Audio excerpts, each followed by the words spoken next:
Hello friends, welcome back to my channel. இன்னைக்கு நம்ம பார்க்க போற வீடியோ 8வது மாதத்துல கர்ப்பிணிகள் எப்படி இருக்கணும், என்ன செய்யணும், என்ன செய்யக்கூடாது, குழந்தையோட வளர்ச்சி எப்படி இருக்கும், கர்ப்பிணிகளுக்கு உடல்ல ஏற்படும் மாற்றங்கள் என்னென்ன, அது மட்டும் இல்லாம 8வது மாதத்துல என்ன மாதிரியான டிப்ஸ் எல்லாம் நம்ம ஃபாலோ பண்ணணும், என்னென்ன ஸ்கேன்லாம் வந்து 8வது மாதத்துல நம்ம பார்ப்பாங்க, எந்த மாதிரியான உணவுகள் எடுத்துக்கொள்ளணும், எந்த மாதிரியான உடல்ல வந்து என்ன மாதிரியான மாற்றங்கள் வந்து ஏற்படுங்கிறது தான் இந்த வீடியோல நம்ம பார்க்க போறோம்.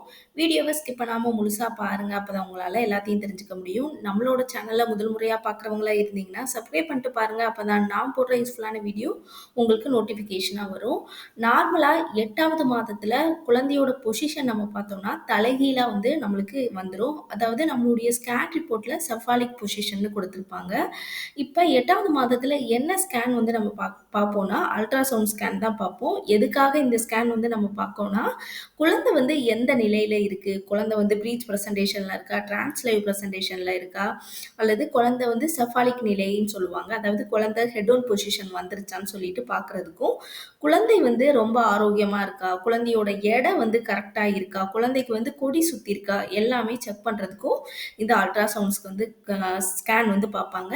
அது மட்டும் இல்லாம குழந்தையோட எடை வந்து இப்ப உங்களுக்கு 33 அல்லது 34 5 இந்த வாரங்கள் இருந்ததுன்னா, குழந்தையோட எடை வந்து கரெக்ட்டா இருக்கா? இல்லையான்னு செக் பண்றதுக்கும் இந்த ஸ்கேன் வந்து பார்ப்பாங்க. இதோட நம்மளுக்கு ஒரு பிளட் டெஸ்ட் வந்து பார்ப்பாங்க. சுகரு, தைராய்டு, பிபி வந்து நம்மளுக்கு வந்து செக் பண்ணி பார்ப்பாங்க. எவ்ளோ இருக்கு? கரெக்ட்டான அளவு இருக்கா? இல்லையான்னு சொல்லிட்டு, இதோட ஹீமோகுளோபினும் நம்மளுக்கு 8வது மாதத்துல கம்பல்சரியா வந்து பார்ப்பாங்க. இதுதான் நம்மளுக்கு 8வது மாதத்துல பார்க்க வேண்டிய ஸ்கேனுன்னு கூட சொல்லலாம். 8வது மாதத்துல அதாவது கர்ப்பிணிகளுக்கு என்ன மாதிரியான உடல்ல மாற்றங்கள் வந்து ஏற்படும்னா, நார்மலா அதிகமான இடுப்பு வலி முதுகு வலி வந்து ஏற்படும். என்ன காரணம்னா, குழந்தை வந்து ஹெட் ஒன் பொசிஷன் வரும்பொழுது, நுரையீரல் இது எல்லாமே சேர்ந்து அழுத்தப்படும்னு சொல்லுவாங்க. ஸோ, அதனால சரியான செரிமான பிரச்சனைகள் வந்து நெறைய பெண்களுக்கு வந்து உருவாகும். அது மட்டும் இல்லாம குழந்தை வந்து அந்த இடுப்பு பகுதி, அதாவது நம்மளுடைய பிறப்புறுப்பு பகுதிக்கு மேற்பகுதியில தான் வந்து குழந்தையோட தலைப்பகுதி இருக்கும். ஸோ, அந்த நேரத்தில நம்மளுக்கு குழந்தையோட முழு வெயிட்டுமே தலை தான் சொல்லுவாங்க. ஸோ, அதனால நம்மளுக்கு இடுப்பு வலி, முதுகு வலி உருவாகுறதுக்கு நெறைய வாய்ப்பு இருக்கு.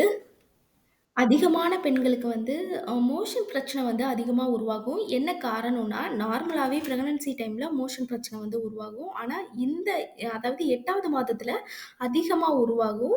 அந்த இடுப்பு பகுதியில சுத்தி இருக்கிற உறுப்புகள் எல்லாமே அழுத்தப்படுறதுனால இந்த பிரச்சனை வந்து உருவாகும்னு சொல்லியிருக்காங்க. இத தவிர கால் புடிச்சு இந்த விறுவிறுப்புன்னு சொல்லுவாங்க. கால் புடிச்சு இழுக்கிறது, இந்த மாதிரி பிரச்சனைகளும் அதிகமா உருவாகும். கால் வீக்கம் வந்து கால தொங்க போட்டுக்கிட்டே உட்கார்ந்திருந்தா, கால் வீக்கமும் ரொம்ப அதிகமாகும்னு சொல்லுவாங்க. இத தவிர ஒரு சில பெண்களுக்கு வந்து நெறைய பெண்களுக்கு அந்த இடுப்பு வலியோ, அல்லது முதுகு வலியோ அதிகமா உருவாகுறதுக்கு நெறைய வாய்ப்பு இருக்கு. அது மட்டும் இல்லாம ஒரு சில பெண்களுக்கு வந்து பசியின்மையும், அதாவது பசி அதிகமா எடுக்கிறதுக்கும் நெறைய வாய்ப்பு இருக்கு. பிறப்புறுப்புல வந்து ஒரு உட்கார்ந்தாலோ, எந்திரிச்சாலோ, டக்குன்னு எந்திரிக்கும் பொழுதோ நம்மளுக்கு அதிகமான வலி வந்து சடனா வந்து நம்மளுக்கு ஏற்படும். அது மட்டும் இல்லாம சிறுநீர் வந்து நம்மளுக்கு அடிக்கடி வந்து நம்ம போய்க்கிட்டே இருப்போம்.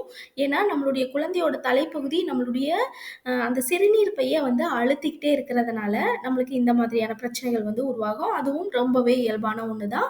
இதுதான் வந்து நம்மளுக்கு 8வது மாதத்துல ஏற்படுற இதுன்னு கூட சொல்லலாம். அது மட்டும் இல்லாம இந்த சூட்டு வலின்னு சொல்லுவாங்க. அதாவது நம்மளுக்கு அது பிரசவ வலியாவே இருக்காது. அது வந்து நார்மல் நம்மளுக்கு உடம்புல பாடியில ஹீட் அதிகமாகும் பொழுது இந்த வலி வந்து உருவாகும். ஆனா, அது பிரசவ வலின்னு நெனச்சுருவோம். ஸோ, ஹீட் வலியும் 8வது மாதத்துல அதிகமா இருக்கும். அதையும் நம்ம ரொம்ப கேர்ஃபுல்லா நம்ம பார்த்துக்கிடணும். நெக்ஸ்ட் நம்ம பார்த்தோம்னா, குழந்தையோட வளர்ச்சி வந்து 8வது மாதத்துல எப்படி இருக்குங்கிறத நம்ம இப்ப பார்க்கலாம். 8வது மாதத்துல குழந்தைக்கு வந்து அ அதாவது நல்லா கேட்கும் திறன் வந்து ரொம்பவே அதிகமா இருக்கும். நல்லா அந்த கேட்கும் திறனோட வளர்ச்சியும் ரொம்ப அதிகமா இருக்கும். காதுல இருக்கிற அந்த அமைப்புகள் எல்லாமே நல்லா வளர்ச்சி அடைஞ்சிருக்கும். கண் புருவங்கள் எல்லாமே இப்ப தான் வளர்ச்சி அடைஞ்சிருக்கும். கண் ஷேடோன்னு சொல்லுவாங்க. அதுவும் இப்ப தான் வந்து 8வது மாதத்துல தான் நம்மளுக்கு உருவாகிட்டு இருக்கும். அதே மாதிரி தான் நுரையீரலும் இப்ப தான் நல்லா வளர்ச்சி அடைஞ்சிட்டு இருக்கும். 8வது மாதத்துல தான். நெக்ஸ்ட் நம்ம பார்த்தோம்னா, குழந்தைக்கு வந்து இப்ப பெண் குழந்தையா இருந்ததுன்னா, அவங்களுடைய பிறப்புறுப்புகள் எல்லாமே வந்து நல்லாவே வளர்ச்சி அடைஞ்சிருக்கும். நெக்ஸ்ட் நம்ம பார்த்தோம்னா, தோல் அ வெர்கிஸ்ன்னு சொல்லுவாங்க. அதாவது அது வந்து எண்ணெய் பொருள் மாதிரி அந்த தோல் பகுதிய வந்து நல்லா பாதுகாக்கிறதுக்கு இது ரொம்பவே அப்பதான் நல்லாவே வளர்ச்சி அடைஞ்சிருக்கும். அதுக்கடுத்து லூனுக்கோபைன்னு அதுவும் குழந்தைக்கு வந்து தோல் பகுதி அதாவது பேபி ஹேர்ன்னு சொல்லுவாங்க. குழந்தையோட கையில இருக்கிற அந்த முடி, உடம்புல இருக்கிற முடிகள் எல்லாமே வந்து இந்த 8வது மாதத்துல தான் வளர்ச்சி அடைஞ்சிருக்கும். புருவத்தோட கண்ணோட புருவங்கள், இமைகள், இமைய உருவாகுறதுக்கு எல்லாமே இந்த 8வது மாதத்துல தான் தொடங்க இருக்கும். அது மட்டும் இல்லாம குழந்தைக்கு வந்து அந்த குரல் நாண்கள்னு சொல்லுவாங்க. அதுவும் நல்லா முழுமையா வளர்ச்சி அடைஞ்சிருக்கும். அதுவே பெண் குழந்தையா இருந்ததுன்னா, அ 7 மில்லியன் ஒகோனியான்னு சொல்லுவாங்க. இதுவும் நல்லாவே வந்து முழுமையா வளர்ச்சி அடைஞ்சிருக்கும்னு சொல்லுவாங்க. இதுதான் 8வது மாதத்துல குழந்தையோட வளர்ச்சின்னு நம்ம சொல்லலாம். இந்த வளர்ச்சி வந்து 8 மாதத்துல வந்து வளர்ச்சி அடைஞ்சுட்டே இருக்கும். நார்மலா நம்மளுக்கு குழந்தையோட மூளை வளர்ச்சி எல்லாமே வந்து 8வது மாதத்துல வந்து வளர்ச்சி அடைஞ்சுட்டே இருக்கும். அதுவும் குழந்தையோட மூளை வளர்ச்சி குழந்தை பிறந்த 5 வயது வரைக்குமே அதோட வளர்ச்சி இருந்துகிட்டே இருக்கும்னு சொல்லுவாங்க. இத தவிர குழந்தையோட எடை வந்து இந்த மாதத்துல நல்லாவே இன்க்ரீஸ் ஆகும். ஒரு வாரத்துக்கு 100லருந்து 200 கிராம் வரைக்குமே குழந்தையோட எடை இன்க்ரீஸ் ஆகும். அது மட்டும் இல்லாம, குழந்தை வந்து பொசிஷனும் இந்த மாதத்துல மாறதுக்கு நெறையவே வாய்ப்பு இருக்கு. கர்ப்பிணிகளுக்கும் நெறைய தூக்கம் இருக்காது. இடுப்பு வலி அதிகமா இருக்கும். அதாவது நைட்டு நெறைய பெண்களுக்கு ஒரு மாதிரி தலை சுத்தல், தோல் பிரச்சனைகள் அதிகமா இந்த மாதத்துல நெறைய பெண்களுக்கு வந்து உருவாகும். இந்த மாதத்துல ரொம்ப கேர்ஃபுல்லா நம்ம சாப்பிடுறது ரொம்பவே நல்லது. உங்களுக்கு வெயிட் ரொம்ப அதிகமாயிடுச்சுன்னா, கார்போஹைட்ரேட் உணவ கம்மி பண்ணிட்டு, நெறைய காய்கறிகள், நெறைய கீரை, நெறைய முட்டை இந்த மாதிரி எடுத்துக்கொள்றது ரொம்பவே நல்லது. அதுவே குழந்தையோட எடை ரொம்ப கம்மியா இருக்குன்னா, நட்ஸ் இந்த மாதிரி பாதாம், முந்திரி, கருப்புள்ள திராட்சை, முருங்கைக்கீரை சூப்பு, இந்த மாதிரி டெய்லி ஒரு கொய்யாப்பழம், டெய்லி ஒரு ஆரஞ்சு இந்த மாதிரி நீங்க எடுத்துக்கொள்ளும் பொழுது, உங்களுக்கு குழந்தையோட எடை அதிகரிக்கிறதுக்கு இது ரொம்பவே ஹெல்ப் பண்ணும். செவ்வாழைப்பழம் நீங்க டெய்லி ஒண்ணு ஒண்ணு எடுத்துக்கொள்ளலாம். இது எல்லாமே குழந்தையோட எடைய அதிகரிக்கிறதுக்கு இது ரொம்பவே ஹெல்ப் பண்ணும். உங்களுக்கு ஸ்ட்ராபெர்ரி, ப்ளூபெர்ரி இந்த மாதிரி கிடைச்சா கூட நீங்க வாங்கி சாப்பிடலாம். இதெல்லாம் குழந்தையோட ஸ்கின் டெவலப்மெண்ட்டுக்கு ரொம்பவே ஹெல்ப் பண்ணும். இல்ல எனக்கு இதெல்லாம் கிடைக்கலன்னு நினைக்கிறவங்க, கேரட், பீட்ரூட் இது எல்லாமே எடுத்துக்கொள்ளலாம். கேரட்ல அதிகமான விட்டமின் ஏ இருக்கு.